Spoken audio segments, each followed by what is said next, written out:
والنجم والشجر يسجدان وفضل زمانا على زمان كما فضل مكانا على مكان وإنسانا على إنسان ونشهد أن لا إله إلا الله وحده لا شريك له لا جد له ولا ند له ولا مثل له ونشهد أن سيدنا وسندنا وحبيب طبيبنا وقلوبنا ومولانا محمدا عبده ورسوله أرسله بالحق بشيرا ونذيرا وداعيا إلى الله بإذنه وسراجا منيرا أما بعد فأعوذ بالله من الشيطان الرجيم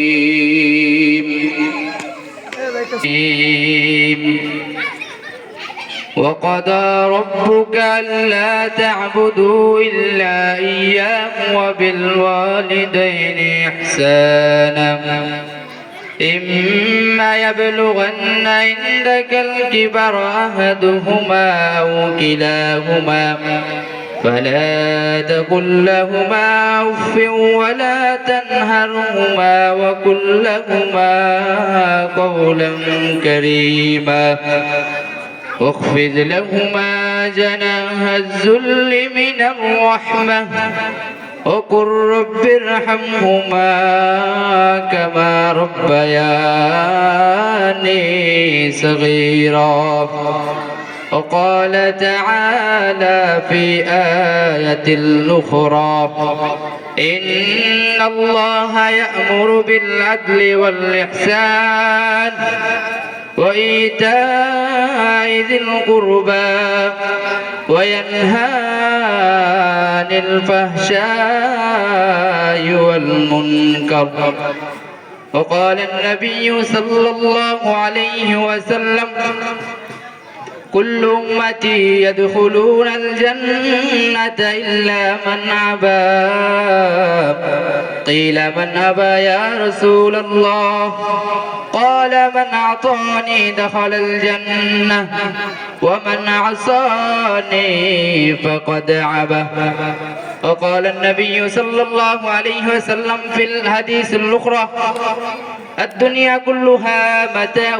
وخير متاع الدنيا المرأة الصالحة أو كما قال عليه الصلاة والسلام صدق الله العظيم وصدق رسوله النبي الكريم ونحن على ذلك من الشاكرين والذاكرين والحمد لله رب العالمين আমরা সকলে একবার মহব্বতে দরুদ শরীফ পড়ি اللهم صل على محمد وعلى آل محمد كما صليت على إبراهيم وعلى آل إبراهيم إنك حميد مجيد اللهم بارك على محمد وعلى آل محمد كما بارك على إبراهيم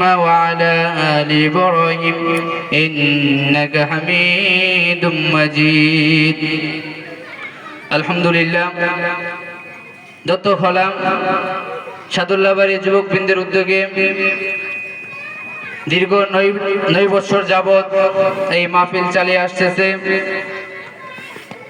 দীর্ঘ 8 বছরের নেই এই বছরও এলাকার যুবকরা 10 এবং 11 নভেম্বরে আমাদের জন্য একটি মাহফিল উপহার দিয়েছে। এই জন্য আমি দত্তখোলা সাদুল্লাহ, আপনারা আমাদের মধ্যে আমাদের এরকম জাহেলিয়াতের সমাজের মধ্যে এরকম মাহফিল চালু করার জন্য আপনাদেরকে আমি সকলের পক্ষ থেকে অন্তরস্থল থেকে ধন্যবাদ জানাই। যাই হোক, আল্লাহর কাছে আমরা শুকরিয়া আদায় করি যে মহান রব্বুল আলামিন আমাদেরকে, যারা আমরা এখানে উপস্থিত হয়েছি, আমাদেরকে বিভিন্ন কাজকর্ম থেকে ফারেক করে, বিভিন্ন ব্যস্ততা থেকে ফারেক করে আল্লাহ আমাদেরকে পছন্দ করে এই মাহফিলে নির্বাচিত করে আমাদেরকে আনার এবং বসার তৌফিক দান করেছেন। এই জন্য একবার আমরা শুকরিয়া আদায় করি, বলি আলহামদুলিল্লাহ। আলহামদুলিল্লাহ। আবার আমরা শুকরিয়া আদায় করি মহান রব্বুল আলামিনের দরবারে, যে মহান রব্বুল আলামিন আমাদেরকে সরকারে দু আলম, দু জাহানের বাদশা খাতামুন নবীন হযরত মুহাম্মদ মুস্তাফা সাল্লাল্লাহু আলাইহি ওয়াসাল্লামের উম্মত হিসেবে আমাদেরকে দুনিয়াতে পাঠাইছেন। এই জন্য আবার শুকরিয়া আদায় করি আলহামদুলিল্লাহ। আমাদের নবীর, আমাদের শ্রেষ্ঠ নবীর উম্মত হয়েছে, আমাদের যেমন দাম, আমাদের থেকে শতগুণ দাম ছিল আমাদের নবী হযরত মুহাম্মদ মুস্তাফা সাল্লাল্লাহু আলাইহি ওয়াসাল্লামের। কারণ সকল নবীদের ইমামতি করার কোন নবীর সৌভাগ্য হয় নাই। মেরাজের রজনীতে বাইতুল মুকাদ্দাসে আমাদের নবীর মাধ্যমে আল্লাহ পাক রব্বুল আলামিন সকল ইমাম, সকল আম্বিয়াদের ইমাম হওয়ার তৌফিক দান করেছেন। আমরা এরকম একটি মর্যাদা, শ্রেষ্ঠ, সর্বশ্রেষ্ঠ খাতামুন নবীন, যেই নবীর মাধ্যমে নবীরা পৃথিবীতে আসার যে সিলসিলা ছিল তা সমাপ্ত করেছেন। আমরা ওই বরকতময় নবীর উম্মত, আল্লাহর কাছে লাখো শুকরিয়া। যাই হোক, আমি পবিত্র কালামুল্লাহ শরীফ থেকে সূরা বনী ইসরাইল থেকে একটি আয়াতখানা তেলাওয়াত করেছি। আল্লাহ তাআলা আমাকে এবং আপনাদেরকে যে আলোচনা করব তা শোনার তৌফিক দান করুন। আল্লাহ তাআলা পবিত্র কোরআনে ইরশাদ করেন, وَقَضَىٰ رَبُّكَ أَلَّا تَعْبُدُوا إِلَّا إِيَّاهُ وَبِالْوَالِدَيْنِ إِحْسَانًا। আল্লাহ পবিত্র কালামুল্লাহ শরীফে পিতা মাতাদের হক বর্ণনা করেছেন। হক বর্ণনা করতে গিয়ে আল্লাহ তাআলা বলেন যে ওয়াকাদা রাব্বুকা আল্লা তা'বুদু ইল্লা ইয়াহু, হে দুনিয়ার মানব জাতি, দুনিয়ার পুরুষ নারী মুমিন মুমিনাত সকলকে আমি আদেশ করতেছি, তোমরা আমি আল্লাহর ইবাদত ছাড়া, আমি আল্লাহর অনুগত ছাড়া অন্য কারো নিচে মাথা নত করবা না। ইল্লা ইয়াহু, তবে তারই, অর্থাৎ আল্লাহ রব্বুল আলামিনের আদেশ আমাদেরকে করেছেন। এখন আমাদেরকে জানতে হবে আল্লাহ তাআলা আমাদেরকে কি আদেশ করেছেন। আল্লাহ তাআলা অপর আয়াতে বলেন, আকিমুস সালাহ ওয়া আতুজ যাকাত। হাদিস শরীফে রাসূল সাল্লাল্লাহু আলাইহি সাল্লাম বলেছেন, আব্দুল্লাহ ইবনে ওমর থেকে বর্ণিত, যে বুনিয়াল ইসলাম আলা খামসিন শাহাদাতি আল্লা ইলাহা ইল্লাল্লাহ ওয়া আশহাদু আন্না মুহাম্মাদার রাসূলুল্লাহ ওয়া ইকামিস সালাহ ওয়া ইতাইজ যাকাত ওয়া সাওমি রমাদান ওয়াল হজ্জি মান ইসতাতা ইলাইহি সাবিলা। পবিত্র হাদিস শরীফে ইরশাদ হয়েছে যে আল্লাহ পাকের আনুগত্য কি, আল্লাহর পাকের আদেশ নিষেধগুলো কি, এ সম্পর্কে প্রথম যে বিষয় হাদিস শরীফে আল্লাহ রাসূল বর্ণনা করেছেন তা হচ্ছে বুনিয়াল ইসলাম আলা খামসিন, ইসলামের ভিত্তি, ইসলামের মূলনীতি তা হচ্ছে পাঁচটি। এক নম্বর, কালিমায়ে শাহাদাত পাঠ করা, কালিমায়ে তাইয়্যিবা পাঠ করা, এটা হচ্ছে ইসলামের প্রথম ঘাঁটি। আপনি মুখে যেরকম ভাবে কালিমায়ে তাইয়্যিবা কালিমা পাঠ করেন, ঠিক তেমনি ভাবে অন্তর থেকেও আল্লাহ পাকের প্রতি বিশ্বাস করে, রাসূলের উপর ঈমান এনে, আখিরাত, কিয়ামত, ফেরেশতা, সকল আম্বিয়া কেরামের উপর ঈমান এনে আপনিও এই কালিমার উপর অটল থাকতে হবে। এটা হচ্ছে আল্লাহ তাআলার আদেশ, আল্লাহ তাআলার অনুসরণের এক নম্বর মাপকাঠি। তা হচ্ছে ইসলামের বুনিয়াদের এক নম্বর বুনিয়াদ। দুই নম্বর বুনিয়াদ কি? হাদিস শরীফে আসছে, ওই ইকামিস সালাহ, নামাজ কায়েম করা। নামাজ, এখন আমাদেরকে জানতে হবে নামাজটা কোথায় থেকে আসছে, কিভাবে আসছে। সর্বপ্রথম নামাজ কতটুকু ছিল তা নিয়ে একটু আলোচনা করি। যে রাসূল সাল্লাল্লাহু আলাইহি সাল্লাম, দীর্ঘ হাদিস, হাদিসে জিবরাইল, যে রাসূল সাল্লাল্লাহু আলাইহি সাল্লামকে স্বপ্নে দেখাইলেন যে আল্লাহ তাআলা ওনাকে মেরাজে নেবেন এবং সেখানে আল্লাহ তাআলা নবীর সঙ্গে সাক্ষাৎ করবেন। তো রাসূল সাল্লাল্লাহু আলাইহি সাল্লামের সঙ্গে সামনে এক রজনীতে আল্লাহ পাকের পক্ষ থেকে একটি বুরাক নামে এক সওয়ারি, যা গাধার চেয়ে উপরে এবং খচ্চরের চেয়ে উপরে, গাধার চেয়ে নিম্নে মধ্যবর্তী একটি পানিকে আল্লাহ রাসূল সাল্লাল্লাহু আলাইহি রাসূলুল্লাহ সাল্লাল্লাহু আলাইহি ওয়াসাল্লাম এই বুরাক নামক উটের উপর আরোহণ করে বাইতুল মুকাদ্দাসে গেলেন। সেখানে যে অনেক নবীদের সমাগম হলেন, সকলের সমাগম হওয়ার দেশে সকল নবীদের ইমামতি করলেন।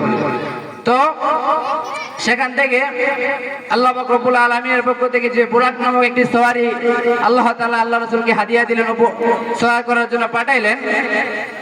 এই যখন বাইতুল মুকাদ্দাসে যাইলেন, সওয়ারিতে আরোহণ করার পূর্বে রাসূলের সম্মুখে দুটি বিষয় নিয়ে আনা হলো। একটি হচ্ছে খমর মানে মদ, আর একটি লবণ দুধ।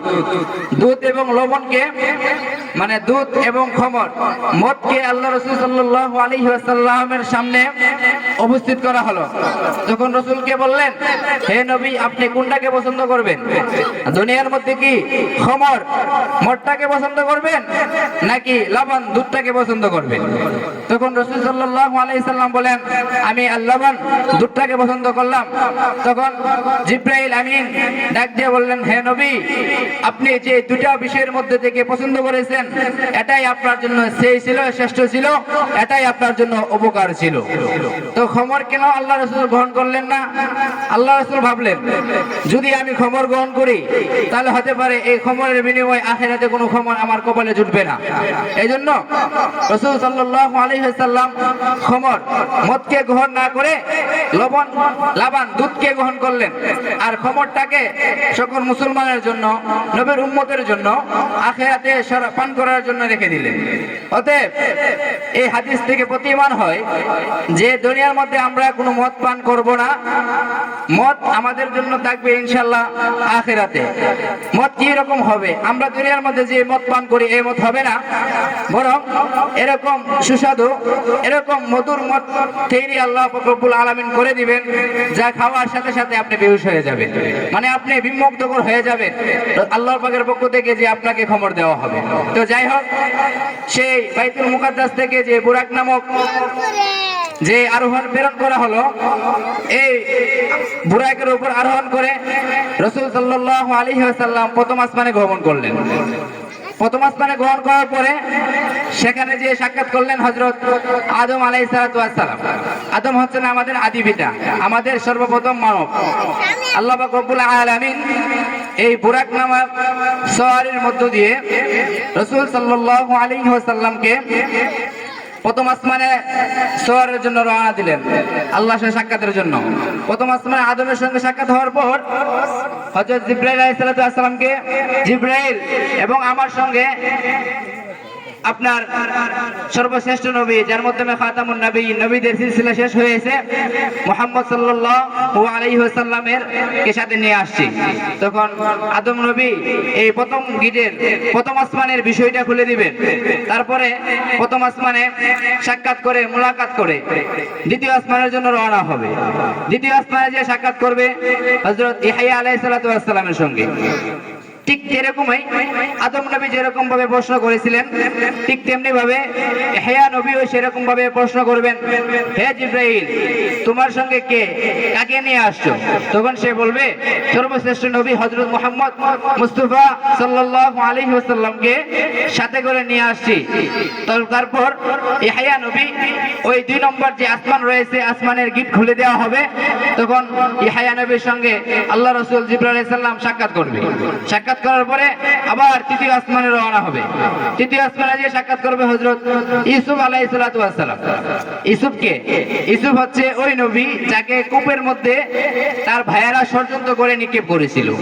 তো ইউসুফ নবীর সঙ্গেও এরকমই আচরণ করা হবে যেরকম ভাবে পূর্বের নবী হযরত আদম, হযরত ইয়াহইয়া নবীর সঙ্গে সাক্ষাৎ করা হয়েছিল। তখন ইউসুফ নবী বলবে, হে জিবরাইল, তোমার সঙ্গে কে উনি? তখন বলবে, উনি মুহাম্মদ সাল্লাল্লাহু আলাইহি ওয়াসাল্লাম। তখন বলবে, হ্যাঁ, তাকে অনুমতি দেওয়া হলো, নিয়ে আসো। তখন ইউসুফ নবীর সঙ্গে সাক্ষাৎ করবে। সাক্ষাৎ করার পরে আবার চতুর্থ আসমানের দিকে রওনা হবে। তো চতুর্থ আসমানের যে কার সঙ্গে সাক্ষাৎ করবে? চতুর্থ আসমানে যে সাক্ষাৎ করবে হযরত ইদ্রিস আলাইহিস সালাতু ওয়াস সালাম। সাক্ষাৎ করার পরে পঞ্চম আসমানের দিকে রওনা হবে।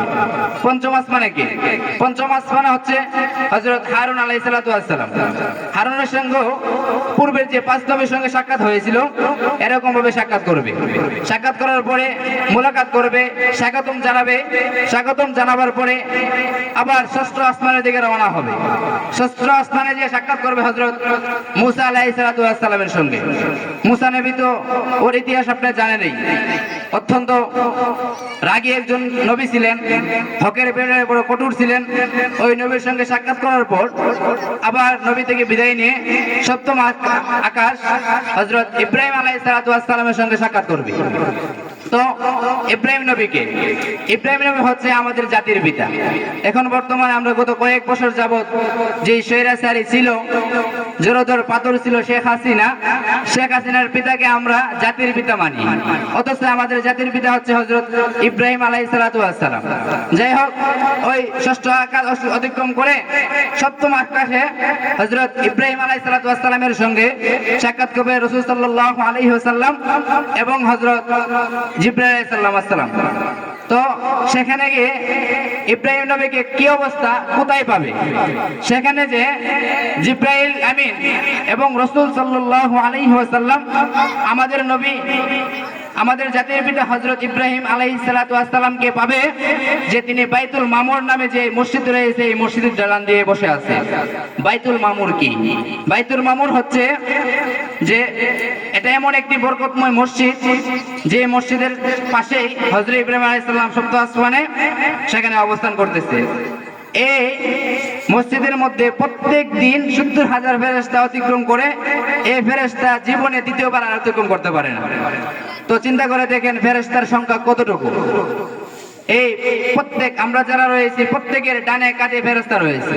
আমরা ভালো করলে ডান কাঁধের ফেরেশতারা লিখবে, বাঁ কাঁধের ফেরেশতা গুনাহ করলে তা লিখবে। তো যাই হোক, এরকম ভাবে বাইতুল মামুর ইব্রাহিম নবী যেই মসজিদের মধ্যে ঢেলান দিয়ে বসে আছে, ওই নবী ওই মসজিদের পাশে প্রত্যেক দিন যে 70,000 ফেরেশতা অতিক্রম করে, এই ফেরেশতারা আর দ্বিতীয়বার অতিক্রম করতে পারে না। তো সপ্তম আসমানে অতিক্রম করার পরে এখন যাবে মুনতাহা। মুনতাহা বলা হয় যেখানে আল্লাহ পাক রব্বুল আলামিন অবস্থান করতেছে। তো সপ্তম আসমান অতিক্রম করার পর যে জিবরাইল আলাইহিস সালাম বলবে, হে নবী আপনি চলে যান। তখন জিবরাইল, আল্লাহ রাসূল বলবে জিবরাইলকে, হে জিবরাইল তুমি কেন চলবে না? কারণ তুমি মক্কা থেকে আমাকে মেরাজের রজনীতে এই পর্যন্ত সপ্তম আসমান পর্যন্ত নিয়ে আসছো, এখন কেন তুমি সপ্তম আল্লাহর সঙ্গে সাক্ষাৎ করবে না?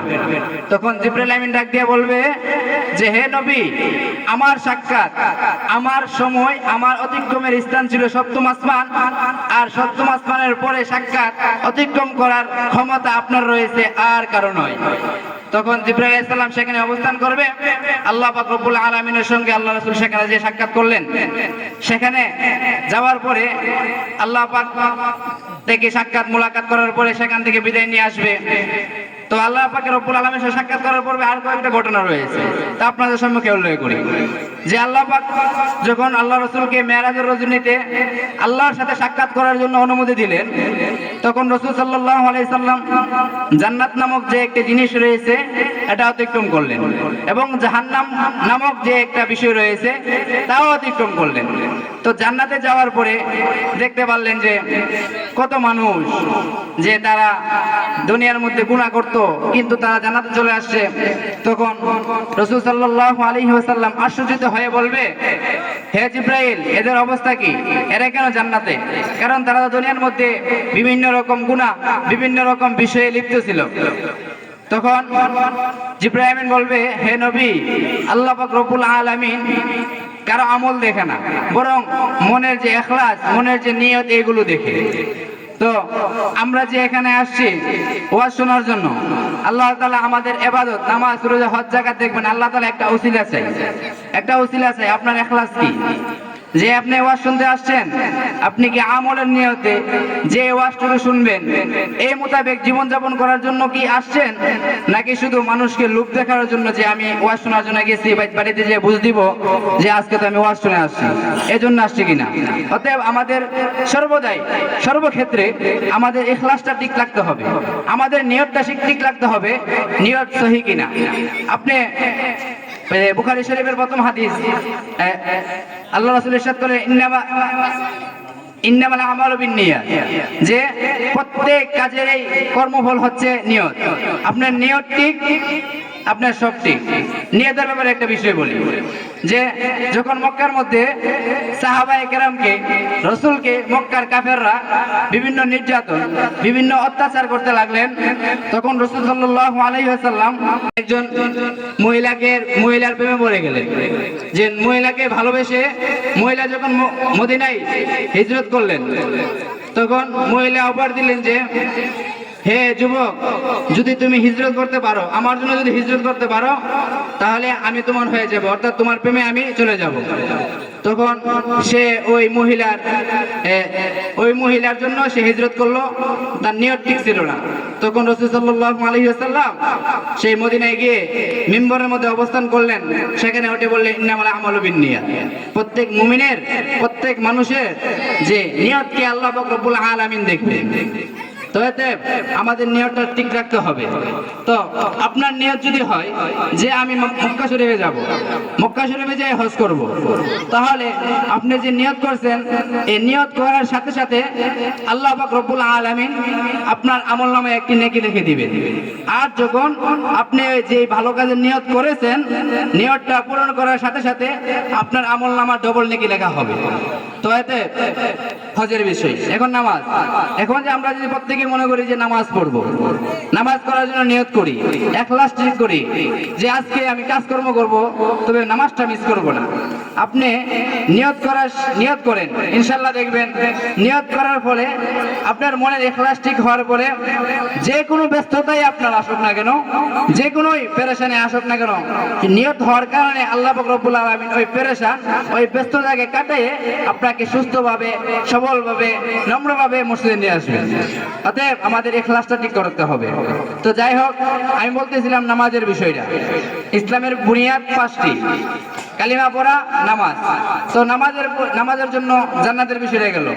তো যখন রাসূল সাল্লাল্লাহু আলাইহি ওয়াসাল্লাম এই মেরাজ অতিক্রম করলেন, তখন জান্নাতে দেখতে পাইলেন যে মানুষেরা তাদের নিজেদের নখগুলো তামার দিয়ে তৈরি করা হয়েছে বড় বড়, এবং নিজেদের হাত দিয়ে নিজেদের গোশতটুকু শরীর থেকে খোয়াচ্ছে এবং এগুলো ভক্ষণ করছে।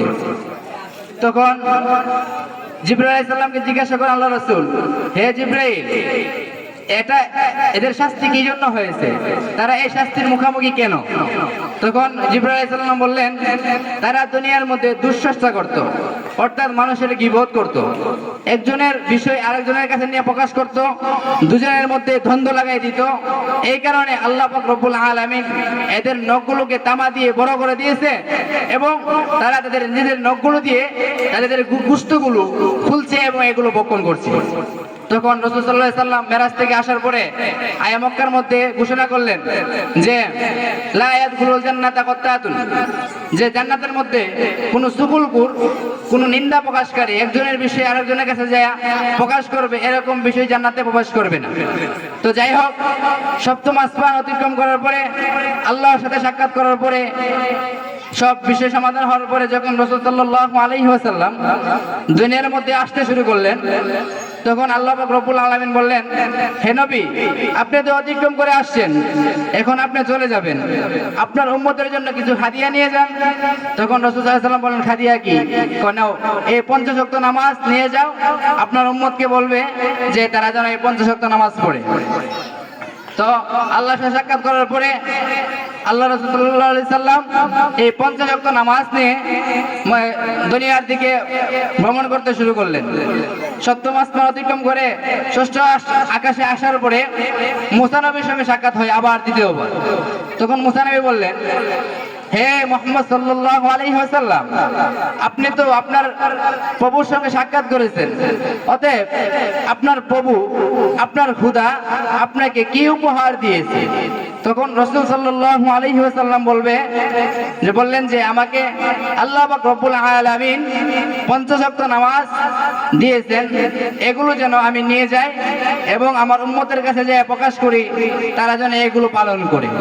তখন মুসা নবী বলেন, হে নবী, আপনি 50 ওয়াক্ত নামাজ নিয়ে দুনিয়ার মধ্যে ফিরে যায়েন না, কারণ আপনার উম্মত দুর্বল জাতি, তারা এই নামাজগুলো পালন করতে পারবে না।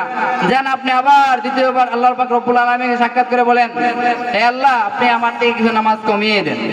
তখন রাসূল সাল্লাল্লাহু আলাইহি ওয়াসাল্লাম আবার দ্বিতীয়বার ওই আল্লাহর সঙ্গে সাক্ষাৎ করবে। তখন আল্লাহ বলবেন, আচ্ছা ঠিক আছে, যাও 50 থেকে 5 কমিয়ে দিলাম, 45 ওয়াক্ত নামাজ নিয়ে আবার রওনা হও। যখন আবার রওনা হলো, তখন আবার মুসার সঙ্গে তৃতীয়বার সাক্ষাৎ হয়ে গেল। মুসা নবী বলল যে আপনার প্রভু কতটুকু কমাইছে? তখন বলল যে 5 ওয়াক্ত নামাজ কমাইছে, আরো 45 ওয়াক্ত নামাজ আমাকে দিয়েছে যেন আমার উম্মতগুলো এগুলো পালন করে। তখন মুসা নবী বলে, হে নবী, আপনি বিরক্ত হয়েন না, আবার যান, আল্লাহকে বলেন আরো কিছু কমায় দিতে, কারণ এগুলো পালন করতে পারবে না আপনার উম্মত। তখন নবী করিম সাল্লাল্লাহু আলাইহি ওয়াসাল্লাম আবার আল্লাহর সঙ্গে সাক্ষাৎ করবে। এরকম ভাবে বারবার সাক্ষাৎ করার পরে 50 ওয়াক্ত নামাজ থেকে আল্লাহ পাক রব্বুল আলামিন 45 ওয়াক্ত নামাজকে কমায় দিয়েছেন, মাত্র 5 ওয়াক্ত নামাজ দিয়েছেন। তারপরে আবার মুসা নবী বললেন, মাত্র 5 ওয়াক্ত নামাজ দিয়েছে, আবার যাও। তখন মুসা নবী, আল্লাহ রাসূল সাল্লাল্লাহু আলাইহি ওয়াসাল্লাম মুসা নবীকে বললেন যে আবার কেন যাব? আমি তো প্রায় 9 বার গিয়েছি, এখন যদি যাই আমি নিজে লজ্জা বোধ করতেছি যে আমি শ্রেষ্ঠ নবী হয়েছিলেও বারবার আমি আল্লাহর সঙ্গে সাক্ষাৎ করব এবং কাগজে মিনতি করব। তখন মুসা নবী বলে যে হে নবী, আপনার পূর্বের নবী তো ছিলাম আমি, অতএব আমারও ধর্মের মধ্যে নামাজ দিয়েছিল, আমার উম্মতগুলো নামাজ পালন করতো না, অতএব আপনি যে 5 ওয়াক্ত নামাজ নিয়ে যাচ্ছেন, এই নামাজগুলো তারা সঠিকভাবে পালন করবে না। এই যে আজ থেকে 1500 বছর পূর্বে রাসূল সাল্লাল্লাহু আলাইহি ওয়াসাল্লাম আল্লাহর সঙ্গে সাক্ষাৎ করার পরে যে নামাজ নিয়ে আসছিল, এই 5 ওয়াক্ত নামাজের ক্ষেত্রে যে ঘোষণা হয়েছিল, মুসা নবী বললেন যে এই নামাজগুলো পড়বে না, বাস্তবে ফলাফল ঘটলো। আজ দেখা গেছে আমরা 5 ওয়াক্ত নামাজ পড়ব দূরের কথা, শুক্রবার নামাজটা পড়ারও আমরা টাইম পাই না। এমন রূপ রয়েছে, তারা রমজানের নামাজও পড়ে না, ঈদের নামাজও যায় না। তো এতে আপনাদেরকে বলবো যে মরার পরে রাসূল যে মেরাজের সময় জাহান্নামে দেখলেন যে তারা জাহান্নামের মধ্যে খাবুডুবু হচ্ছে, এই বিষয়গুলো আমাদেরকে চিন্তা করতে হবে এবং চিন্তা করে আমাদেরকে সামনের দিকে অগ্রসর হতে হবে। এই হলো দ্বিতীয় বিষয়। বুনিয়াল ইসলাম আলা খামসিন শাহাদাতি আল্লা ইলাহা ইল্লাল্লাহ ওয়া আশহাদু আন্না মুহাম্মাদার রাসূলুল্লাহ ওয়া ইকামিস সালাহ। ইসলামের বুনিয়াদ, ইসলামের ভিত্তি 5টি আমি আলোচনা করেছিলাম। 1 নম্বর যে কালিমা তাইয়্যিবা, কালিমা শাহাদাত পাঠ করা। 2 নম্বর যে বিষয় ইকামিস সালাহ, নামাজ কায়েম করা। এখন 3 নম্বর বিষয় কি? 3 নম্বর বিষয় হচ্ছে ও ইতাইজ যাকাত। যাকাত নামক যে বিষয়টা রয়েছে আমরা তা বুঝি না। যাকাত মানে আপনার মালের মধ্যে থেকে যে অতিরিক্ত মাল, এই মালের যাকাত দেওয়া, অর্থাৎ আপনার নেশাব পরিমাণ মালের হলে এর থেকে যাকাত দেওয়া। যাকাত দিলে উপকার কি? রাসূল সাল্লাল্লাহু আলাইহি সাল্লাম বলেন, হে উম্মতরা, তোমরা তো ভাবছো যে যাকাত দিলে তোমাদের মাল কমে যাবে। না না, মাল কমবে না, বরং তোমরা যাকাত যে দিবে, এই যাকাত দেওয়ার ফলে তোমাদের মালের মধ্যে যে হারামগুলো, যে অন্যায় অত্যাচার মাল আসছিল, এইগুলো যাকাতের মাধ্যমে আল্লাহ তাআলা মিটাইয়া দিবে। অতএব আমরা কালিমা তাইয়্যিবা পাঠ করছি, নামাজও পড়ি, ইনশাআল্লাহ যাকাতের প্রতি গুরুত্ব দিব। এখন 4 নম্বর বিষয় কি? 4 নম্বর বিষয় হচ্ছে সাওমে রমাদান, রমজানের রোজা পালন করা। রোজা, রমজানের রোজার ফজিলত কি? রমজান মাসের রোজার ফজিলত বহুগুণ রয়েছে। এক হাদিসে আসছে যে 70 থেকে 700, আরেক হাদিসে আসছে বিভিন্নভাবে বিভিন্ন হাদিসে আসছে, অনেক বহুগুণ রয়েছে। অতএব আমরা 4 নম্বর যে বিষয়, রোজার প্রতি আমরা গুরুত্ব দিব। এখন আসেন বুনিয়াল ইসলাম আলা খামসিন, যে 5টা বিষয়ের মধ্যে সর্বশ্রেষ্ঠ 5 নম্বর বিষয়টা কি? 5 নম্বর বিষয় হচ্ছে আল হাজ্জি মান ইসতাতা ইলাইহি সাবিলা, হজ করা। হজ মানে কি? আপনার নেশাব হয়েছে, আপনার সমর্থ আসছে, জীবনে একবার হলে হজ করা। আমরা এখানে বসে আছি, মোটামুটি কয়েকজন হজ করছে আলহামদুলিল্লাহ। তো আমরা সকলেই মনে আকাঙ্ক্ষা রাখবো যে আমরা যেন হজ করতে পারি। কারণ হাদিস শরীফে আসছে, কোনো হিন্দু, কোনো খ্রিস্টান, কোনো বুদ্ধ যখন সে মুসলমান হয়, মুসলমান হওয়ার সাথে সাথে সে হিন্দু থাকা অবস্থায় যেরকম পাপ করেছে, বুদ্ধ থাকা অবস্থায় যেরকম পাপ করেছে, খ্রিস্টান থাকা অবস্থায় যেরকম পাপ করেছে, ইহুদি থাকা অবস্থায় যেরকম পাপ করেছে, আল্লাহ পাক রব্বুল আলামিন ইসলামের বদলতে এরকম বিধর্মীয় যত গুনাহ হয়েছে ইসলামের মাধ্যমে আল্লাহ তাআলা মাফ করে দেয়। ঠিক তেমনি ভাবে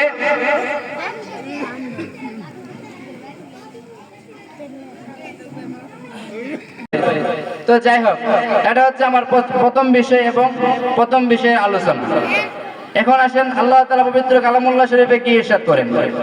আল্লাহ তাআলা বলেন, ওয়াকাদা রাব্বুকা আল্লা তা'বুদু ইল্লা ইয়াহু ওয়া বিল ওয়ালিদাইনি ইহসানা, যে তোমরা আল্লাহর ইবাদত ছাড়া কারো ইবাদত করবে না। এটা ছিল প্রথম বিষয় থেকে এই আলোচনাগুলো করলাম। তারা কেউ অথবা উভয়ে বিদ্ধ হয়ে যাবে, তখন তাদেরকে ফালা তাকুল্লাহুমা উফ, তাদেরকে উফ শব্দটাও বলবে না। যে আমাদের মা, আমাদের বাবারা যখন আমাদেরকে কোনো বিষয়ে আদেশ দেয় যে তুমি বাজার থেকে এটা নিয়ে আসো অথবা এই কাজটা করো, এটা করো, এটা করো, তখন আমরা আফসোসে পড়ি, উফ, মানে বিরক্তি বুক করি। এজন্য আল্লাহ তাআলা ইরশাদ করেন যে ফালা তাকুল্লাহুমা উফ, পিতা মাতাদেরকে উফ শব্দটা পর্যন্ত তোমরা বলবেন। তারপরে কি বলেন যে ইম্মা ইয়াবলুগান্না ইনদাকাল কিবারা আহাদুহুমা আও কিলাহুমা ফালা তাকুল্লাহুমা উফ ওয়ালা তানহারহুমা। তারপরে আল্লাহ পাক রব্বুল আলামিন ইরশাদ করেন ওয়ালা তানহারহুমা, তাদেরকে তোমরা ধমক দিও না, তাদেরকে তোমরা বকা বিভিন্ন গালিগালাজ করিও না। যে যখন আমাদেরকে কোনো বিষয়ে বা বিভিন্ন বিষয়ে একটা আদেশ দেয় তখন তাদেরকে আমরা গালিগালিজ করি, অথবা আমাদের মতের কোনো বিরোধী, আমাদের মতের ভিন্ন কোনো বিষয়ে যখন মা বাবা আদেশ দেয় তাদেরকে আমরা গালিগালাজ করি, অথচ এগুলোকে আল্লাহ পাক রব্বুল আলামিন সম্পূর্ণ নিষেধ করেছেন। অতএব যারা আয়াতের বিরোধী অবলম্বন করবে, যারা হাদিসের বিরোধী অবলম্বন করবে, তারা বড় কবিরা গুনাহের মধ্যে লিপ্ত হবে। মা বাবাদেরকে তাদের কষ্ট দেওয়া, তাদের আদেশ মোতাবেক, তাদের কথা মোতাবেক জীবনযাপন না করা, তাদের অবাধ্যত হওয়া, এগুলো সম্পর্কে আল্লাহ তাআলা বড় ধমক দিয়ে বলেছেন যে ফালা তাকুল্লাহুমা উফ ওয়ালা তানহারহুমা ওয়া কুল লাহুমা কাওলান কারীমা। তাদেরকে সর্বদাই পিতা মাতা, আপনার বাবা আছে, মা আছে, তাদের সঙ্গে ভালো আচরণ করেন।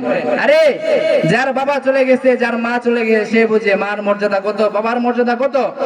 যার ভাই নাই, যার বোন নাই, তারা বুঝে যে ভাইয়ের মর্যাদা কত, ভাইয়ের মর্যাদা কত, বোনের মর্যাদা কত। দিন দিন একের পর আমরা দেখতে পাচ্ছি আমাদের গ্রাম থেকে, আশেপাশ থেকে তারা দুনিয়া থেকে বিদায় হচ্ছে। যে পরিবার থেকে যে বাবাটা দুনিয়া থেকে বিদায় হচ্ছে অথবা মাটা দুনিয়া থেকে বিদায় হচ্ছে, এই পরিবারটার দিকে আপনি লক্ষ্য করে দেখবেন তাদের অবস্থা কিরকম হয়। পিতা মাতা মরার পরে মনের মধ্যে যেরকম একটা অস্থিরতা সৃষ্টি হয়, যদি এরকম ভাবে অস্থিরতা আমাদের সবসময় থাকতো তাহলে আমাদের জীবন উন্নত হয়ে যাইত। যাই হোক, তারপরে আল্লাহ পাক কি বলেন, ওয়াকফিজ লাহুমা জানাহাজ যুল্লি মিনার রাহমা ওয়া কুর রাব্বিরহামহুমা কামা রাব্বায়ানি সগীরা, যে তোমরা তাদের সঙ্গে পিতা মাতাদের সম্মুখে তোমরা বিনয়ের পাখাগুলো বিছাইয়া দাও। তারপরে কি বলছে, তারপরে আল্লাহ তাআলা বলেন ওয়া কুর রাব্বিরহামহুমা কামা রাব্বায়ানি সগীরা। তারপরে আল্লাহ পাক রব্বুল আলামিন আমাদেরকে শিক্ষা দিচ্ছে, তোমরা প্রত্যেকে তোমাদের মা এবং বাবাদের জন্য দোয়া করো, রব্বিরহামহুমা কামা রাব্বায়ানি সগীরা। হে আল্লাহ, আপনি আমাদেরকে রব্বিরহামহুমা কামা রাব্বায়ানি সগীরা এরকম ভাবে দোয়া করার জন্য আল্লাহ পাক রব্বুল আলামিন আমাদেরকে আদেশ এবং ঘোষণা দিয়েছেন। এটা হচ্ছে আমি আপনাদের সম্মুখে যে দুটি আয়াত তেলাওয়াত করেছিলাম, প্রথম আয়াতের ব্যাখ্যা এবং বিশ্লেষণ। এখন আসেন যে দ্বিতীয় আয়াত তেলাওয়াত করলাম।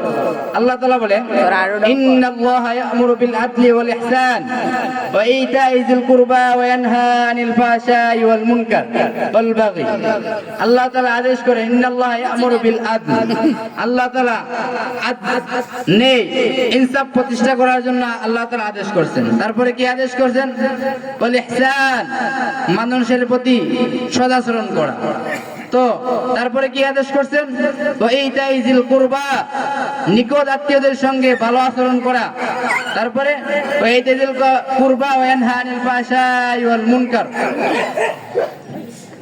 এবং ভালো কাজ থেকে মানুষদেরকে বিরত রাখা। এইগুলোর আদেশ আল্লাহ পাক রব্বুল আলামিন আমাদেরকে করছেন।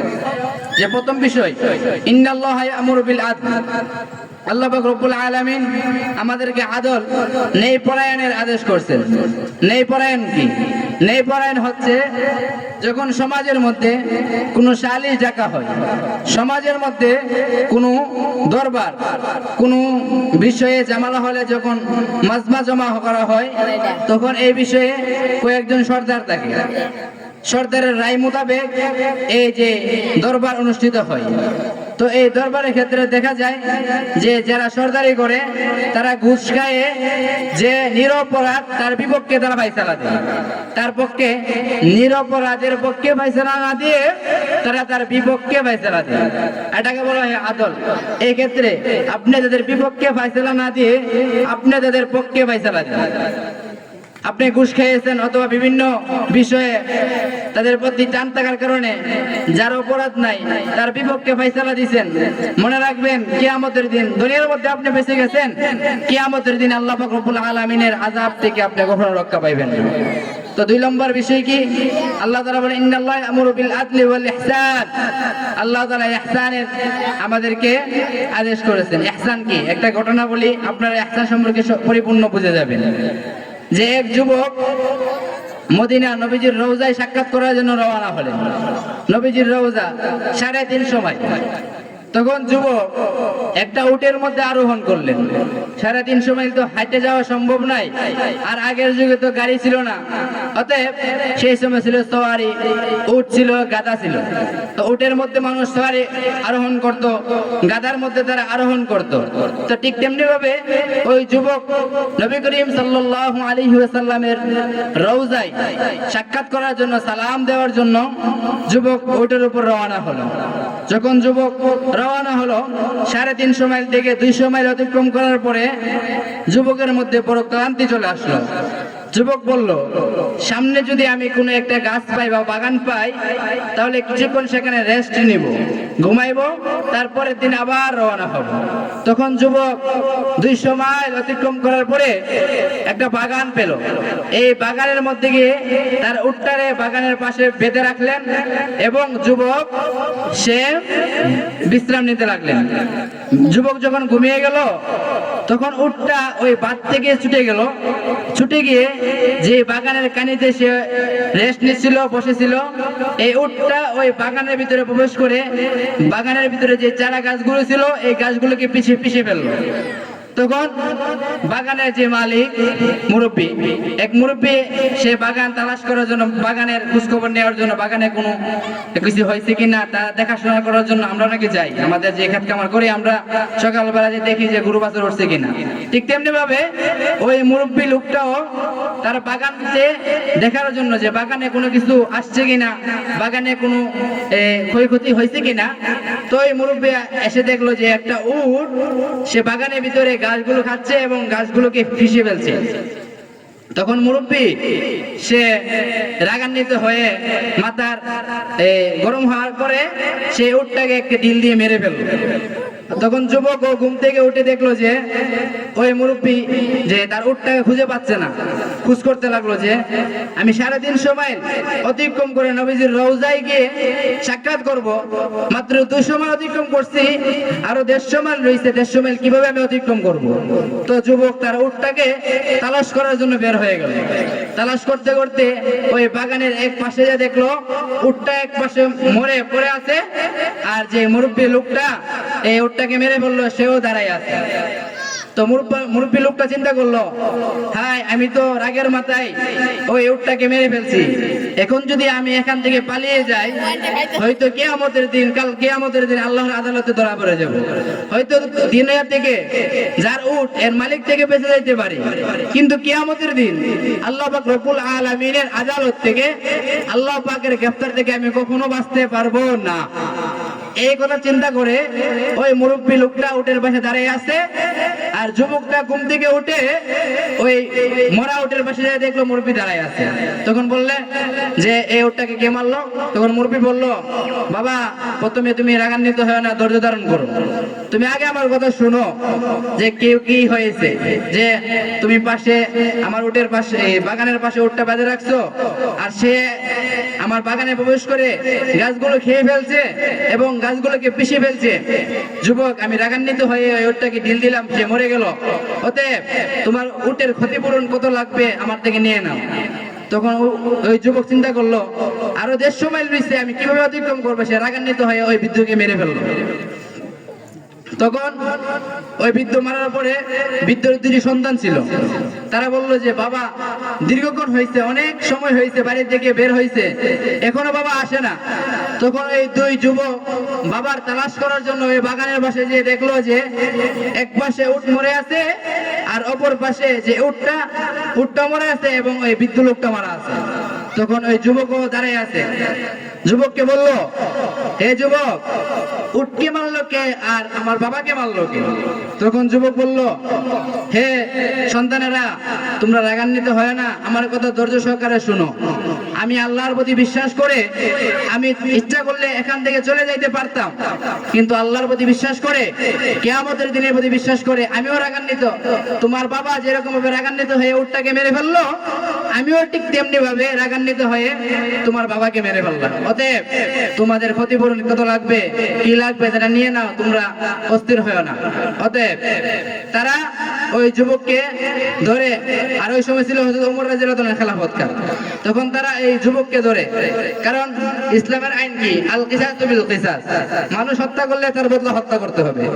আপনার কান কাটছে, যে কাটছে এর কান কাটতে হবে, এটা বলা হয় কিসাস। কিসাস টু কিসাস, সমান সমান। তো যেহেতু বাপ মারছে, এখন যুবকরা রায় দিল যে তোমাকে আদালত, তোমাকে আমরা হত্যা করব। তখন তারা 2টা সওয়ারি নিয়ে আসলো, উট নিয়ে আসলো। যুবককে এক উটে উঠাইলো এবং এক ভাই বসলো, আর এক উটে বড় ভাই বসলো। তো 2 ভাই ওই যুবককে নিয়ে মদিনার দিকে রওনা হলো। যে সেখানে হযরত ওমর রাদিয়াল্লাহু তাআলা আনহু এর সামনে যে উপস্থিত হয়ে বলল, হে ওমর, দীর্ঘ কাহিনী যে সে আমার বাবাকে মেরে ফেললো, অতএব আপনি তার মৃত্যুদণ্ড কার্যকর করেন। তখন ওমর রাদিয়াল্লাহু তাআলা আনহু বলেন, এত তাড়াহুড়া কেন, কি সমস্যা হয়েছে, কি কারণে, কি বিষয়, আমাকে অবগত করো। তখন তারা এই দীর্ঘ কাহিনী, দীর্ঘ বিষয় অবগত করলেন যে উটটাকে যাওয়ার পরে আমার বাবা আসে, উটটাকে মেরে ফেললো, আর সে আমার বাবাকে মেরে ফেললো। অতএব ওমর রাদিয়াল্লাহু তাআলা ঘোষণা করলেন, আগামীকাল সকাল এই যুবকের মৃত্যুদণ্ড কার্যকর করা হবে। অতএব সালিশ ডাকা হোক, সকলের সামনে তার গর্দনকে কাটা হবে। তখন যুবক বলল, হে ওমর, আপনি তো আমার গর্দান কাটবেন, ঠিক আছে, তবে আমাকে একটু সুযোগ দেন, কারণ মদিনা আমার বাসার মধ্যে, আমার ঘরের পাশে এক ইহুদির কাছ থেকে আমি কিছু টাকা ধার নিয়েছিলাম, হাওলাত নিয়েছিলাম, তো আমি তার ঋণটা শোধ করে আসি। কারণ মরার পরে সব মাফ করে দিতে পারে। আপনি নামাজ পড়ছেন না, রোজা রাখছেন না, যাকাত দিচ্ছেন না, হজ করছেন না, হয়তো আল্লাহ পাক রব্বুল আলামিন মাফ করে দিতে পারে, কিন্তু আপনি যে বান্দার হক মারছেন, এগুলো কখনো মাফ করবেন না যতক্ষণ না বান্দা না মাফ করে। বান্দার হক, বান্দা ছাড়া, বান্দা যতক্ষণ মাফ না করবে ততক্ষণ আল্লাহ মাফ করবেন। অতএব ওই যুবক বলল, হে ওমর, আমাকে একটু সুযোগ দেন, আমি যে ওই ইহুদির থেকে যে ধার নিয়েছিলাম, ইহুদির থেকে যে ঋণ নিয়েছিলাম, এই ঋণগুলো আমি শোধ করে নিয়ে আসি। তখন ওমর রাদিয়াল্লাহু তাআলা আনহু বললেন, হে যুবক, তোমার এই মদিনার মধ্যে কি তোমার কোনো বাবা আছে, ভাই আছে, মা আছে যে তোমার জিম্মাদার হবে? তুমি যে তোমার বাড়িতে যে তোমার ঋণ শোধ করবা, আর তোমার যে মৃত্যুদণ্ড কার্যকর করা হয়েছে এর জায়গায় অন্য একজনকে দিয়ে যাও, কারণ মদিনার মধ্যে তোমার মাও নাই, বাবাও নাই, ভাইও নাই। তখন যুবক বড় পেরেশান অবস্থা হয়ে গেল। তো আমি আলোচনা করতেছিলাম ইন্নাল্লাহা ইয়া'মুরু বিল আদলি ওয়াল ইহসান, ইহসান কারে গো? ওই আবু যর গিফারি রাদিয়াল্লাহু তাআলা আনহু দাঁড়িয়ে বললেন 3 দিনের ভিতরে ফিরে না আসে তাহলে আপনারা আমি আবু যর গিফারির গর্দানকে আলাদা করে দিবেন। ওই ইহসান কারে গো? কত রকম ইহসান ছিল সাহাবায়ে কেরামের মধ্যে। তো যাই হোক, ওই আবু যর গিফারি জিম্মাদার হলেন এবং যুবককে পাঠিয়ে দিলেন। তো যুবককে একটা শহরে দিয়ে পাঠাইলেন, সে তার গ্রামে গিয়ে ওই যে যার থেকে ঋণ নিয়েছিল এই ঋণগুলো শোধ করে আবার রওনা হলো। 3 দিন অতিক্রম হয়ে গেছে, মৃত্যুদণ্ড কার্যকর হয়ে যাবে। তখন সকলের সামনে উপস্থিত ওমর বলতেছে, হে আবু যর গিফারি, তুমি তো ওই যুবকের জিম্মাদারি হইছো, তুমি কি বুঝে হইছো? ওই যুবক তো আর আসতো না, কারণ সে তো তার মৃত্যুদণ্ড কার্যকর করা হবে, সে তো আর আসতো না, তুমি কিভাবে জিম্মাদার হলেন? তখন আবু যর গিফারি রাদিয়াল্লাহু তাআলা আনহু বললেন, আল মুসলিমু আখুল মুসলিম। আল্লাহ রাসূল সাল্লাল্লাহু আলাইহি সাল্লাম বলছেন, মুসলমান মুসলমানের ভাই। আমি যদি একজন মুসলমান হইয়া তার বিপদের সময় তার পাশে দাঁড়াইতে না পারি তাহলে আমি কিসের মুসলমান? অতএব যদি তার মৃত্যুদণ্ড কার্যকর হইয়া থাকে, অতএব আমি আবু যর গিফারি রাদিয়াল্লাহু তাআলা আনহু জিম্মাদার হইলাম, আমার মৃত্যুদণ্ড কার্যকর করে দেন। তখন সকলে জল্লাদকে নিয়ে উপস্থিত হলো, আবু যর গিফারির গর্দানকে আলাদা করে দিবে। যখন কি মুহূর্তে জল্লাদ তার চাকু চালাইবে, এই মুহূর্তে দেখা যায় যে যুবক ঘোড়ার উপর আরোহণ করে আসতেছে। তখন সকলের দিকে কিংকর্তব্য বিমুখ হয়ে গেল, আশ্চর্য হয়ে গেল, কি ব্যাপার? যুবকের মৃত্যু কার্যকর করা হবে, আবু যর গিফারিকে জিম্মাদার করে চলে গেছে, আমরা তো ভাবছি সে আসবে না, সে কিভাবে আসলো? তখন ওমর রাদিয়াল্লাহু তাআলা আনহু বললেন, হে যুবক, তুমি কিসের কথা চিন্তা করে আসলো? কিসের বিষয় চিন্তা করে তুমি এখানে আবার চলে আসছো? তখন ওই যুবক ডাক দিয়ে বললেন, হে খলিফাতুল মুসলিমিন ওমর, আমি তো চিন্তা করলাম আজ হয়তো আপনাদের আদালত থেকে, মৃত্যু থেকে আমি বেঁচে যেতে পারি, কিন্তু কাল কিয়ামতের দিন আল্লাহর আদালত থেকে আমি বাঁচতে পারবো না।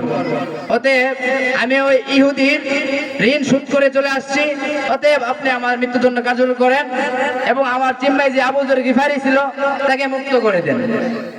তখন ওই মুরব্বীর লোকের যে 2 সন্তান ছিল তারা বলল, কি আশ্চর্য, যুবকের এত ভয়। তখন ওমর রাদিয়াল্লাহু তাআলা বললেন, আমি ওমর সাক্ষ্য দিলাম তার মৃত্যু তো কার্যকর হবে, তবে আমি ওমর সাক্ষ্য দিলাম তার আমলনামে কোনো গুনাহ নাই। কারণ যে যুবক কিয়ামতের প্রতি বিশ্বাস করে, আল্লাহকে বিশ্বাস করে, নবীর উপর ঈমান এনে সে মৃত্যু কার্যকর করার জন্য ঋণ শোধ করে আবার চলে আসলো, আমি ওমর গ্যারান্টি দিলাম সে কখনো গুনাহগার হতে পারে না, হয়তো সে রাগান্বিত হয়ে এটা করে ফেলল। তখন ওই মুরব্বীর 2 সন্তান বলল, হে ওমর ইবনে খাত্তাব, শুনে রাখেন, আমরা বললাম যে তার মৃত্যুদণ্ড বাতিল করে দেন, কারণ যে যুবক আল্লাহকে এত বিশ্বাস করে, কিয়ামতের দিনকে এত বিশ্বাস করে আবার চলে আসলো, তার আমলনামা কোনো গুনাহ নাই। তখন ওই যুবক আবার চিৎকার দিয়ে বললেন, না, আমার ক্ষমা করার কোনো প্রয়োজন নাই, আপনারা আমার মৃত্যুদণ্ড কার্যকর করে ফেলেন, কারণ আমি তো আপনাদের বাবাকে মেরে ফেলছি। তখন ওমর বললেন, না, তোমার মৃত্যু কখনো হতে পারে না, কারণ তুমি যে নবীকে খুশি করার জন্য, কিয়ামতের দিন ভয় করার জন্য তুমি আবার চলে আসছো, অতএব হে যুবক শুনে রাখো, তোমার মৃত্যু কার্যকর, তোমার মৃত্যু পার। এই শুনে যুবক এখন অনেক আনন্দিত হলো। তো আমি যে আয়াত তেলাওয়াত করলাম, এই আয়াতের প্রেক্ষিতে ইহসান শব্দ কারে কয়, এই স্থানটাকে বোঝানোর জন্য আমি এটা বললাম, ইন্নাল্লাহা ইয়া'মুরু বিল আদলি ওয়াল ইহসান। ওই যে আবু যর গিফারি যুবকের পক্ষে বাদী হয়ে দাঁড়িয়ে গেলেন, জিম্মাদার হয়ে গেলেন, যে ওই যদি যুবক না আসে আমার মৃত্যু কার্যকর করবেন। তখন ওই আবু যর গিফারি বললেন যে, হে ওমর ইবনে খাত্তাব, শুনে রাখেন, যুবক তো চলে আসছে, তবে আমার সর্বশেষ কথা হচ্ছে যে আপনি খলিফাতুল মুসলিমিন, আপনি ওই যুবককে বিশ্বাস করলেন না তিনি চলে আসবে কিনা। অতএব আমি এটা বিশ্বাস করলাম যে আমি যুবকের উপকার করে যদি মরতে পারি তাহলে আমি জান্নাতে যাইতে পারবো। তো এটা হলো ইসলাম শব্দের ব্যাখ্যা, ইন্নাল্লাহা ইয়া'মুরু বিল আদলি ওয়াল ইহসান। তারপর আল্লাহ তাআলা কি বলেন, ওয়া ইতাইযিল কুরবা। কুরবা মানে নিকটাত্মীয় যারা আছে তাদের সাথে সদাচরণ করা, তাদের দেখভাল করা। নিকটাত্মীয়কে এই সম্পর্কে হাদিস শরীফে আসছে, আল্লাহ রাসূল বর্ণনা করেন, নিকটাত্মীয় বলা হয় ওইদেরকে যে আপনার ঘরের পাশে এমন ফকির রয়েছে, এমন দরিদ্র রয়েছে যে নাকি দিনে খাইতে পারে না, ঈদ পালন করার জন্য কাপড় কিনতে পারে না, সামনে শীত আসতেছে, শীতের জন্য সে কাপড় ক্রয় করতে পারে না, তাকে বলা হয় ইতাইযিল কুরবা। আপনি লাখ লাখ টাকা দান করার থেকে আপনার পাশের বাড়ি যে গরিব লোকটা আছে তাকে একটা কাপড় কিনে দেন, ঈদের জন্য তাকে একটি বোনাস দেন, তাকে প্রতিদিনের খাবারের জন্য একটি জিম্মাদার হয়ে যান। ইনশাআল্লাহ আমি লোক হতে পারি ছোট, কিন্তু এটা আমি গ্যারান্টি দিতে পারি আপনার আমলনামার মধ্যে নেকি দিয়ে ভরপুর হয়ে যাবে। কারণ আপনি যুবকদের গরিবদের প্রতি এতটা স্নেহ হয়েছেন, গরিবদের প্রতি দয়াশীল হয়েছেন, কারণ এটা কোরআনের আয়াত, ঈদাইল কুরবা, নিকট আত্মীয়দের সঙ্গে দেখভাল করেন। অতএব আপনার গরিব যারা আছে, আলহামদুলিল্লাহ আমরা মাহফিল করতেছি, আমাদের পাশের গ্রাম রসুনাকান্দে মাহফিল হবে, জামালপুরে মাহফিল হবে, বিভিন্নভাবে মাহফিল হয়, আমরা টাকা পয়সা খরচ করি, আশেপাশে লক্ষ্য করে রাখতে হবে গরিব কোনো মানুষ আছে কিনা। আরে 70,000 80,000 টাকা মাহফিল পড়াচ্ছে, যদি 100 টাকা দিয়ে 500 টাকা দিয়ে এটা গরিবকে একটা কাপড় কিনে দেয়, সে গরিব যে আপনার দিকে তাকায় একটা হাসি দিবে, এটা মনে করবেন আপনার জন্য জান্নাতি হাসি। কারণ যুবক গরিবদের ব্যাপারে আল্লাহ পাক রব্বুল আলামিন পবিত্র কালামুল্লাহ শরীফে ইরশাদ করেন, রাসূল হাদিসের মধ্যে বিস্তারিত বলেন যে গরিবরা পৃথিবীর মধ্যে যেরকম গরিব মিসকিনরা রয়েছে, ধনী লোকদের চেয়ে ওই গরিব এবং মিসকিন 500 বছর আগে জান্নাতে চলে যাবে। কারণ আপনার তো আল্লাহ পাক রব্বুল আলামিন ধন দৌলত দিয়েছেন, যাদের দেখবেন ধন দৌলত আছে তারা আল্লাহর কথা ভুলে যায়, ইকামিস সালাহ ভুলে যায়, নামাজ কায়েম করতে ভুলে যায়, যাকাত দিতে ভুলে যায়, হজ করতে ভুলে যায়, তারা রোজা রাখতে ভুলে যায়। আর যারা গরিব আছে তারা তো ধন দৌলত নাই, কি আর করবে, এখন তো বসে বসে আল্লাহ আল্লাহ জিকির ছাড়া কোনো উপায় নাই। অতএব ওই যুবকরা যেহেতু দরিদ্র থাকা অবস্থায়, যুবকরা যেহেতু গরিবরা যেহেতু মিসকিন থাকা অবস্থায় ধন দৌলতের প্রতি ভ্রুক্ষেপ না পড়ে তারা আখিরাতের কথা চিন্তা করলো। এই জন্য রাসূল সাল্লাল্লাহু আলাইহি ওয়াসাল্লাম বললেন যে গরিবরা তারা ধনীদের থেকে 500 বছর আগে জান্নাতে চলে যাবে। আরেকটা বিষয়, ঈদাইল কুরবা ওয়ানহা আনিল ফাহশাই ওয়াল মুনকার, মানুষদেরকে ফাহশাই ওয়াল মুনকার খারাপ কাজ থেকে বাধা দিতে হবে। ফাহশা মন্দ কাজ, বিভিন্ন জেনা, ব্যভিচার, মদ, ঘুষ, হারাম, এই বিষয় থেকে আমাদেরকে বাধা দিতে হবে। হাদিস শরীফে আসছে, আপনার সামনে গান হচ্ছে, আপনি মুখে বাধা দেন, হে ভাইয়ারা, হে সদস্যরা, আপনারা গান বাজনা করবেন না। যদি মনে করেন যে আপনি মুখে বললে যে তারা মানবে না, তারপরে আপনি কি করবেন? আপনি আল্লাহকে দোয়া করবেন, আল্লাহ এদেরকে হেদায়েত দান করেন, রহমত দান করেন। এটা হচ্ছে না, তারপরে মনে মনে ঘৃণা করবেন। তাদেরকে বুঝাইতে হবে, যারা ভিতর গান বাজনার প্রতি ঝুঁকে যায় তাদের দিলটা মরে যায়। পাথর বুঝেন, যেরকম ভাবে শেখ হাসিনা পাথর ছিল, সে হুজুর কি, তাবলিগ কি, চরমুনাই কি এগুলো বুঝে না। সে তার কাম হচ্ছে কিভাবে মানুষ মারা, তার মাথায় ঘুরতেই মানুষ মারা। ঠিক তেমনি ভাবে যারা গুনার প্রতি লিপ্ত হয় তারা আখিরাতের কথা চিন্তা করে না, তারা চিন্তা করে যে কিভাবে সামনের দিনটা কিভাবে আনন্দ করা যাবে, সামনে কিভাবে মজা করা যাবে, মদ এরকম ভাবে বিভিন্ন খাদ্য পানীয়গুলো তারা পান করে। অতএব ইন্নাল্লাহা ইয়ামুরু বিল আদলি ওয়াল ইহসানি ওয়া ইতাইযিল কুরবা ওয়া ইয়ানহা আনিল ফাহশাই ওয়াল মুনকার, আল্লাহ তাআলা আদেশ করেন যে মানুষদেরকে ফাহশা এবং মুনকার কাজ থেকে বাধা দিবেন। আর একটা বল বাগি মানে অত্যাচার, বাগি বলা হয় অত্যাচার, যে আমরা অত্যাচার করব না। আমরা যখন কাউকে দুর্বল ভাবি, কাকে নরম দেখি, তখন সকলে মিলে তার উপর অত্যাচার করি। আর যার প্রভাবশালী, যার টাকা পয়সা আছে, যার শক্তি বাহাদুরি আছে, তার যদিও শত অপরাধ হয় তার সাথে আমরা কোনো ভ্রুক্ষেপই করি না, মানে তাকে আমরা সেলুট জানাই, তাদেরকে সম্মান জানাই। আর যারা দুর্বল, গ্রামের মধ্যে যারা গরিব মিসকিন দুর্বল, তাদের উপর আমাদের অত্যাচারের মাপকাঠি বড় বেড়ে যায়। তাতে প্রথম বিষয় যে পিতা মাতার হক সম্পর্কে আলোচনা করছি। দ্বিতীয় বিষয় ইন্নাল্লাহা ইয়ামুরু বিল আদলি, আল্লাহ তাআলা এই বিষয়ে আদেশ করেছেন, ওয়াল ইহসান, ইহসানের আদেশ করেছেন, ওয়া ইতাইযিল কুরবা, এবং নিকট আত্মীয়দের সঙ্গে ভালো আচরণ করার আদেশ করেছেন, ওয়া ইয়ানহা আনিল ফাহশাই ওয়াল মুনকার, এবং মানুষদেরকে ফাহশা মুনকার কাছ থেকে বিরত রাখার আদেশ করেছেন, এবং ওয়াল বাগি, অত্যাচার, ব্যভিচার, অন্যায় এগুলো থেকে আল্লাহ পাক রব্বুল আলামিন আদেশ করেছেন। এখন আরেকটা বিষয় হচ্ছে, আমরা তো বিভিন্ন সময় সুন্নত মোতাবেক চলতে পারি না। কতটা সুন্নত আমি বলে দেই যে আমরা যখন স্বাভাবিকভাবে হাঁটবো, হাঁটা করার সময় আমরা সর্বদাই বলবো লা ইলাহা ইল্লাল্লাহ, লা ইলাহা ইল্লাল্লাহ। লা ইলাহা ইল্লাল্লাহর ফজিলত কি? একটা হাদিস বলি, আপনারা সম্পূর্ণ বুঝে যাবেন যে লা ইলাহা ইল্লাল্লাহর ফজিলত কতটুকু এবং এর মর্যাদা কত পর্যায়ে। হযরত আনাস রাদিয়াল্লাহু তাআলা আনহু থেকে বর্ণিত, রাসূল সাল্লাল্লাহু আলাইহি ওয়াসাল্লাম বলেন, আনাস রাদিয়াল্লাহু তাআলা আনহু হলেন রাসূল সাল্লাল্লাহু আলাইহি ওয়াসাল্লামের 10 বছরের খাদেম। তো আনাস থেকে বর্ণিত, আল্লাহ রাসূল সাল্লাল্লাহু আলাইহি ওয়াসাল্লাম বলেন যে কিয়ামতের দিন মানুষগুলো কিয়ামতের ভয়াবহ অবস্থা দেখে, কিয়ামতের বিভীষিকাময় অবস্থা দেখে দেখবে যে আগুনের গুলো আসতেছে, চতুর্দিকে জাহান্নাম, যারা গুনাহগার চতুর্দিকে জাহান্নাম, বিভিন্ন আপন ভাই তার ভাইয়ের পরিচয় দিবে না, মা তার মার পরিচয় দিবে না, বাবা তার বাবার পরিচয় দিবে না, এরকম ভাবে বন্ধু বান্ধব তাদের পরিচয় দিবে না। দুনিয়ার মধ্যে আপনাকে খেলাধুলা করতে হলে বন্ধু বান্ধবের সাথে মিলেমিশে কত রকমের মজা আড্ডা করেন, কিন্তু কিয়ামতের দিন এমন একটা সময় আসবে যে আপন বন্ধু আপনাকে চিনবে না। বাবা বলবে তুমি আমার সন্তান, বাবা নিজের সন্তানকে অস্বীকার করবে। আজ দুনিয়ার মধ্যে মা বাবারা সন্তানের জন্য জীবনটাকে দিয়ে দেয়, ঠিক তেমনি ভাবে কিয়ামতের দিন তারা কখনো মার পরিচয় দিবে না, বাবা বাবার পরিচয় দিবে না। এই ভয়াবহ অবস্থা থেকে সকল উম্মতরা তারা হায় হুতাশ করতে থাকবে। সকলে জোরে হযরত আদম আলাইহিস সালামকে যে বলবে, হে আদম নবী আপনি আমাদের জন্য সুপারিশ করেন। তখন আদম নবী বলবে, তোমাদের আল্লাহ আমাকে বলছে যে এই জান্নাতে অবস্থান করার জন্য, এবং এই একটা ফলের যে ফলটাকে আমরা ভক্ষণ না করতাম, কিন্তু আমি আদম নবী শয়তানের প্ররোচনায় পড়ে ওই গাছ থেকে ফলটা খেয়ে ফেললাম। আল্লাহ পাক রব্বুল আলামিন আমাকে জান্নাত থেকে বের করে দিলেন। অতএব আমার তো জীবনের মধ্যে একটা পাপ রয়েছে, ভুল রয়েছে, অতএব আল্লাহ পাক রব্বুল আলামিন আমার সুপারিশ কবুল করবে না, তোমরা দূরে চলে যাও হযরত ইব্রাহিম খলিলুল্লাহর কাছে।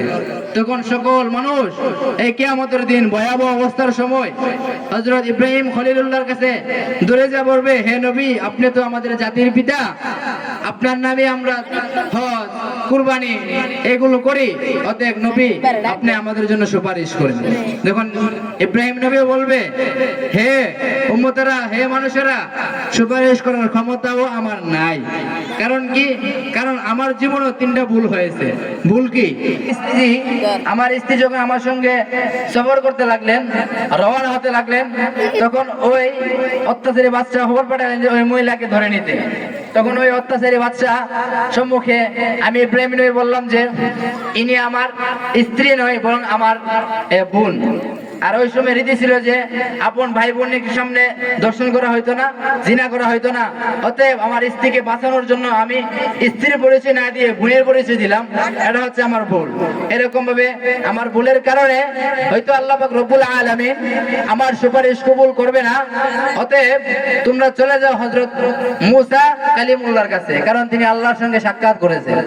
তখন সকলে দূরে হযরত মুসা আলাইহিস সালামের সাথে সাক্ষাৎ করবে, হে মুসা নবী আপনি আমাদের জন্য সুপারিশ করেন যে আমরা যেন জান্নাতে প্রবেশ করতে পারি, এই ভয়াবহ অবস্থা থেকে অতিক্রম করে জান্নাতে পর্যন্ত যাইতে পারি। তখন মুসা নবী বলবে, হে উম্মতরা শুনে রাখো যে আমার জীবনে ভুল রয়েছে, কারণ আমি ন্যায় বিচার প্রতিষ্ঠা করার জন্য, আমার কাছে ফয়সালা দেওয়ার জন্য এক যুবক আসলো। তখন আমি রাগান্বিত হয়ে আমি এক চোর দিলাম, চোর দেওয়ার সাথে সাথে যুবকটা মরে গেল। তো আমার একটা এখানে অন্যায় হয়ে গেছে, হয়তো এই অন্যায়ের কারণে আল্লাহ পাক রব্বুল আলামিন আমার সুপারিশ কবুল করবে না। অতএব তোমরা চলে যাও সর্বশ্রেষ্ঠ নবী খাতামুন নবী হযরত মুহাম্মদ মুস্তাফা সাল্লাল্লাহু আলাইহি ওয়াসাল্লামের কাছে।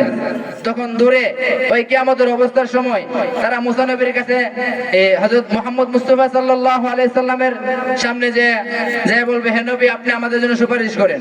আল্লাহ রাসূল বলেন, ওই সময় আমি সেজদারত অবস্থায় থাকবো। সেজদারত অবস্থায় কি বলবে? আল্লাহ রাসূল সাল্লাল্লাহু আলাইহি ওয়াসাল্লাম সেজদার মধ্যে বলবে যে উম্মতি উম্মতি উম্মতি। ওই কিয়ামতের সময় সবাই বলবে যে নাফসি নাফসি নাফসি। আর আমার নবী নাফসি নাফসি না বলবে উম্মতি উম্মতি উম্মতি, হায় আমার উম্মত আমার উম্মত আমার উম্মত। তখন সকল মানুষ নবীর কাছে যা বলবে, নবী আপনি আমাদের জন্য সুপারিশ করেন, আমরা যেন জান্নাত পর্যন্ত যাইতে পারি। তখন আল্লাহ পাক রব্বুল আলামিন বলবে জিবরাইল আলাইহিস সালামকে, তো তখন আল্লাহ রাসূল সাল্লাল্লাহু আলাইহি সাল্লাম বলবে আমি সেজদারত অবস্থায় থাকবো, আর আসমান থেকে আল্লাহ পাক রব্বুল আলামিন জিব্রাইলকে পাঠাইবে, যে বলবে হে জিব্রাইল যায়া বলো আল্লাহ রাসূল কেন মাথা নিচু করে সেজদারত অবস্থায় কেন বলতেছে উম্মতি উম্মতি উম্মতি। তখন বলবে যে আমার উম্মতের জন্য আমি কাঁদতেছি। তখন আল্লাহ পাক রব্বুল আলামিন জিব্রাইলকে আদেশ দিয়ে বলবে যায়া বলো মুহাম্মদ আপনি মাথা ওঠান এবং যাদেরকে চান আপনি, যারা জীবনে সামান্য পরিমাণ গুনাহ করেছে তাদেরকে জাহান্নাম থেকে মুক্ত করে নিয়ে আসেন। তখন আল্লাহ রাসূল সেজদা থেকে উঠে যারা জাহান্নামে গেছে সামান্য পরিমাণ ঈমান আছে তাদেরকে জাহান্নাম থেকে মুক্ত করে জান্নাতে নিয়ে আসবে। আবার দ্বিতীয়বার আল্লাহ রাসূল সেজদার মধ্যে পড়ে যাবে, সেজদার মধ্যে পড়ে আবার কাঁদতে লাগবে, কাঁদতে থাকবে। আল্লাহ পাক রব্বুল আলামিনের পক্ষ থেকে আবার জিবরাইল এসে বলবে হে নবী আপনি আবার কেন কাঁদতেছেন? তখন রাসূল সাল্লাল্লাহু আলাইহি সাল্লাম বলবে উম্মতি উম্মতি উম্মতি, আমার উম্মত আমার উম্মত আমার উম্মত। তো সর্বশেষে আবার আল্লাহ রাসূল সেজদার মধ্যে পড়ে যাবে। তখন আল্লাহ রাসূলকে জিজ্ঞাসা করাবে আপনি আবার কেন সেজদার মধ্যে পড়ে গেছেন? আপনি তো দুইবার আপনার উম্মতদেরকে জাহান্নাম থেকে মুক্ত করে জান্নাতে নিয়ে আসছেন। তখন বলবে আল্লাহ পাক রব্বুল আলামিন আপনি যদি অনুমতি দেন যারা জীবনে একবার পড়ছে লা ইলাহা ইল্লাল্লাহ আমি নবী তাদেরকে জাহান্নাম থেকে মুক্ত করে নিয়ে আসতে চাই। তখন আল্লাহ পাক রব্বুল আলামিন বলবেন হে নবী আপনার আর কোনো সুযোগ নাই, আপনাকে দুইবার সুযোগ দেওয়া হয়েছে। অতএব যারা জীবনে একবার পড়ছে লা ইলাহা ইল্লাল্লাহ আমি স্বয়ং আল্লাহ তাদেরকে জাহান্নাম থেকে মুক্ত করে জান্নাতে নিয়ে যাব। তো এতে লা ইলাহা ইল্লাল্লাহ কতগুলো ফজিলত এবং যে পাঁচটা বিষয়ে আলোচনা করলাম, ইন্নাল্লাহ ইয়ামুরু বিল আদলি ন্যায় প্রতিষ্ঠা করা, ওয়াল ইহসান মানুষের প্রতি ইহসান করা, ওয়া ইতাইজিল কুরবা গরীব মিসকিনদের প্রতি সদাচরণ করা, ওয়া ইয়ানহা আনিল ফাহশাই ওয়াল মুনকার মানুষদেরকে খারাপ কাজ অন্যায় কাজ থেকে বিরত দেওয়া, এবং ওয়াল বাগী অত্যাচার থেকে বিরত দেওয়া। এবং শুরুতে আলোচনা করছি পিতামাতাদের হক সম্পর্কে। অতএব আল্লাহ পাক রব্বুল আলামিন পিতামাতার হক সম্পর্কে আমাদেরকে যথাযথভাবে আদায় করার তৌফিক দান করুক, এবং যে আল্লাহ তাআলা পাঁচটা বিষয় আদেশ করছেন তার উপর অটল থাকার তৌফিক দান করুক। ওয়া আখিরু দাওয়ানা আনিল হামদুলিল্লাহি রাব্বিল আলামিন। আমার কথার মধ্যে কোনো ভুল ত্রুটি হয়ে থাকলে আপনাদের পক্ষ থেকে ক্ষমা চাই, ইনশাআল্লাহ আমাকে দৃষ্টিতে দেখবেন। ওয়া আখিরু দাওয়ানা আনিল হামদুলিল্লাহি রাব্বিল আলামিন। আসসালামু আলাইকুম ওয়া রাহমাতুল্লাহি ওয়া বারাকাতুহু।